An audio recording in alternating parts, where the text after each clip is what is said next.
Welcome back, Wolfpack. Verlis here, and today I want to talk about this leak.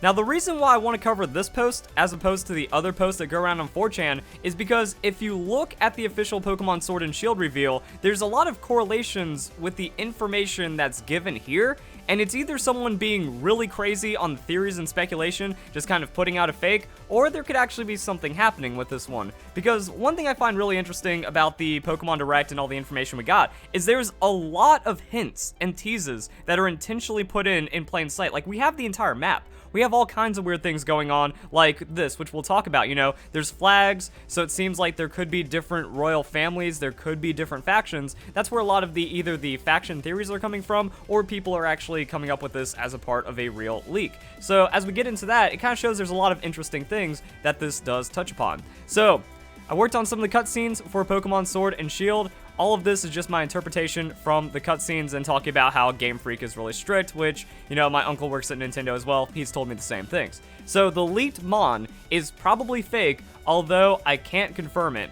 Now, this seems about right, because someone isn't going to have access to all of the information about the games, especially with how much leaks and information has gotten out about previous Pokemon games as well. So, I mean, that means, like, with all the cutscenes he's worked on and all the Pokemon he's been exposed to, hasn't seen it, so doesn't think it's real, and maybe wouldn't even fall in line with some of the graphics that the game has as well. Now, here's something interesting to me.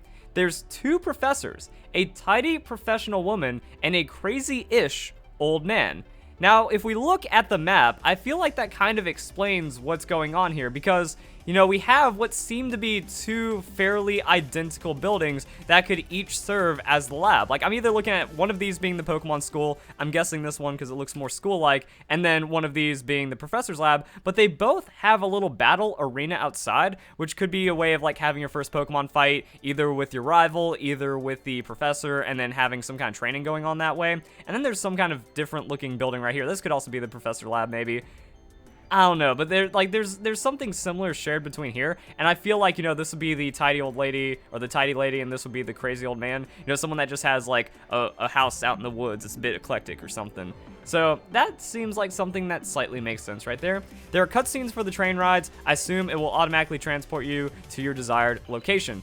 I like that. Because I feel like, you know, as you're going through the story, the first time you go through it, it's going to be like a beautiful cutscene of either going across that field, that moor area, as we go into the main city, or just kind of transporting around stuff, seeing a bit of the cave, kind of really immersing you with that, and then you can skip it as you need to go and travel around. So that'd be pretty cool.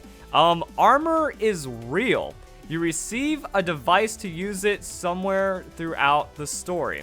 Now, the thing is, like, okay, when it comes to spelling errors, is this what makes it real, fake, organic, a hasty post, whatever? Some people, they'll like see one little mistype and be like, nope, it's fake, but I'm not going to really dock it too much. You know, there is professors, this is kind of weird, and then, yeah, all that stuff is whatever to me, but, so let's go into it. So, armor's real. I still don't think there's enough to really start speculating on armor. Like, it's one of those things where we have to see it until we can start thinking about all the crazy things it's going to become. Kind of like Mega Evolution, kind of like what we saw with the Z moves and these ultra powerful attacks in Pokemon Sun and Moon. But I'm not against it as long as it's not done in some really, well, like, you only get one per battle. So you have one Mega, one Z Crystal, one Mega, or one Armor Evolution, and then all these weird things, then no regional variants. So that's going to be it. However, because of the reveal for Mega Evolutions, we could be getting that information later this month or April. I feel like the second reveal of the game is going to be what the logo does, which could have something to do with armor or new mechanic, or just armor because that's tying in with the Mewtwo movie, and then maybe that's how they get their crossover. I don't know. And then there is 4 factions. Protagonist tries to balance things between them. I mean, that's been something big going on with heavy theories and speculation, like I said earlier, because you see the flags, you can see hints throughout other parts of the information that we have. That seems like there's something going on, and if you just think about, you know, medieval times, it's all about warring kingdoms and trying to just set up your own little area, and then that's how you kind of gain control, and that also kind of represents the split of Britain into the United Kingdom and stuff. So that could be what Game Freak is going for. What else we got? There is a Royal Corgi Pokemon that is seen alongside one of the team leaders. Well, I mean, they said Corgi Pokemon, and I want a Corgi Pokemon, so that immediately makes it real, right? Badger Pokemon, Fox Pokemon. I think there was a Badger in the Riddler list. I don't remember Fox, though, unless there was like some kind of Fox interpretation. I mean, I'd be okay with these. Like, Corgi definitely needs to happen. Badger, Fox. If this Fox ends up becoming like some kind of ghost Pokemon or representation of the Black Hound, that'd be pretty dope. The Elite Four is very much involved in the story, each of them wrestling one of the forces, it seems. So I guess that means they're just like, trying to battle it out. They're always in some kind of balance and something like that. That would actually be a pretty cool way to represent the Elite Four. Like, each of them are the strongest from the faction, and that's kind of how they keep each other in check, even though they're all trying to go for extra amounts of power. And I think that this would be a good way of doing the story, as long as it's not super heavy-handed and forces me out of the main gameplay loop. It's just kind of like you battle people, and it's like, this faction, these people, whatever. So that's a thing. There are 2 more islands, one for Battle Frontier, one for post or late game exploration. That reminds me of Sinnoh, which I think is pretty cool. But then I was thinking, like, what is this? I want to know this area. They flippin' gave us the flippin' frick right here. Like, what? I want to know more than anything. Is this the Elite Four? But I mean, that looks like a different battle building because it has the logo on it. This seems like an entire Battle Frontier, though. Unless technically that's an island. Ooh, because, I mean, look at that. I didn't really notice this water. That entire area is split off. So then, that's the island into the Battle Frontier. But then you could have said it's what you see on the map. So maybe this guy doesn't have the insider information and is trying to, like, come up with some crazy theories. Like, oh yeah, you just pieced out from there and then this Elite Four. But, I mean, this 100% looks like a Battle Frontier. We've seen the Battle Frontier on other maps in Pokemon games, but the Elite Four would maybe be that castle, because there's also what looks like 4 unique areas for that castle breakdown. And then this would be, like, super dope if that was, like, the final area. And then there's another island for exploration. That kind of reminds me of Mega Ruby and Alpha Sapphire. You kind of took, like, all the Mirage Islands, just kind of pieced them together, and then, like, here's where some legendaries and some other things to do. And then, like I said, with Sinnoh, pretty much we just need the underground back in Pokemon is what I'm getting at.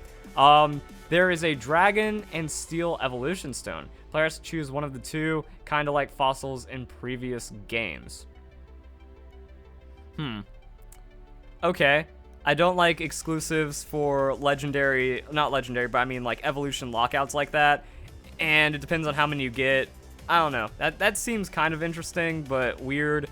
And then what Pokemon does that apply to? And as long as it happens to existing Pokemon, like you get a Steel evolution for something like Generation 4, where we had evolutions to existing Pokemon, that'd be pretty cool. The Dusk Stone and the Shiny Stone kind of bringing life to new Pokemon, but I don't see where that's going to go. Dragonstone, Dunsparce evolution. Make it happen. Over 100 new Pokemon. It will be said like this in a trailer, don't know when. I think that's the most important thing. I think Game Freak needs to say how many Pokemon there will be at a given time at some point. If E3, hopefully E3. By then, we need to know exactly how many Pokemon, because people, they were unimpressed with the size of the Generation 6 and Generation 7 Pokedex. And I don't like the Generation 7 Pokedex because, not half of it, but so much of it is legendaries. Tons of Ultra Beast, which count in the Pokedex, and then more legendaries than ever. We have 4 legendaries because Cosmog, Cosmoem, and then Split Evolution, 4 Tapus, and then Necrozma, and then multiple mythical Pokemon. So, I mean, there's 10 right there on top of the Ultra Beast. So, like, 20 of the 70 Pokemon or whatever, including Ultra Sun, Ultra Moon. But then there were legendaries introduced there. I don't even know. Pokedex was small. I guess there were Alolan forms, but like a quarter of the dex was legendary, which made it feel so small. So we need 100, or they need to say, here's how many we have. So as we're getting the news reveals, we know that's not the end of it. By the time Pokemon Sun and Moon came out, I think Game Freak officially revealed like 38 of the new Pokemon. But if they reveal 40 out of 100, that's going to feel a lot better. So they can reveal more Pokemon as long as we know how many are coming. Release 11/15, a little late for my taste. Just kind of going with November. So is that what Game Freak's doing? Is that someone just trying to impose their will? No Kalos, that makes sense. A lot of people talk about the train to Kalos and stuff like that. I think that's going to have to be the enhanced version to make it not terrible like Ultra Sun, Ultra Moon. But then what do we do about Sinnoh remakes? I have no idea. Don't know anything about the legendaries. Legendaries are a big mystery right now. So overall, how do I feel about this? If all of this happened, I'd be down with it, except for I don't want that release date. Little too late for me. I'm really hoping to see like a late September, early October. Remember, the game was supposed to come out in the second half of 2019. It got delayed, but I mean, there were so many possibilities when that was on the table, and Pokemon X and Y. You know, there was a lot of development, had like a lot of hype trying to put it onto a new console. That ended up coming out in October, so I think October is definitely on the table, unless this is a massive game, they delay it by a month, whatever, and then it becomes better. But overall, I think it's still pretty solid. I like the factions idea as long as the story isn't overwhelming, but that seems like it's just going to be naturally integrated, where it's like you just battle people over factions and you pick up the story instead of evil people. We need to take 3 hours out of our way to stop these evil people and hear about an edgy story. You know, I don't like that. Corgi Pokemon, yeah, all this stuff is really cool. I like the idea of the islands. That could factor in with how the map looks. The map is just so crazy for me. And then any post-game is good post-game. I want exploration. I want creativity. I want something that people are going to engage with. And hopefully it's not too overwhelming so they don't end up hacking. But if there's no hacking, everyone has to play legit, then the games are going to be awesome. So far, just looking at the map, it's great, you know? Like, you just look at the map and like, yeah, everything's going to be awesome. I think there's more than enough hiding here. Tons of Pokemon that you can find and all kinds of cool stuff going on. And that's kind of it. So if you guys enjoy the video, comment down below, all that fun stuff, leave a like, GG, and thank you very much for watching.